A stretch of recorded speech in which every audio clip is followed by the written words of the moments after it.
des prétextes pour nous justifier le compteur Linky.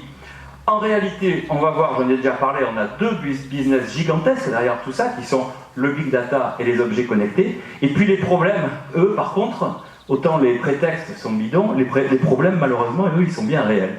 Alors les prétextes, on nous dit c'est imposé par l'Europe, on ne peut pas s'y soustraire, et puis c'est pour les énergies renouvelables, alors on ne peut pas être contre. Alors je les ai mis les deux ensemble parce qu'on a un contre-exemple parfait, c'est l'Allemagne, qui fait partie de l'Union européenne, et qui a renoncé à la généralisation du compteur communicant, rejointe, donc on l'a vu dans les points d'actualité au début, par la Belgique. Ce sont deux pays de l'Union européenne, donc ça prouve bien que l'Union européenne n'impose rien.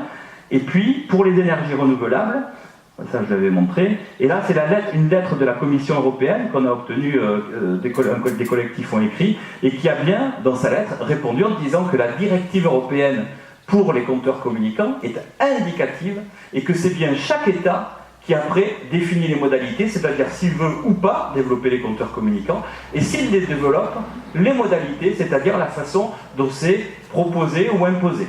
Donc tout ce qui est imposé, c'est bien par le gouvernement ou les gouvernements qui se sont succédés en France, et c'est pas du tout l'Europe. Et puis aussi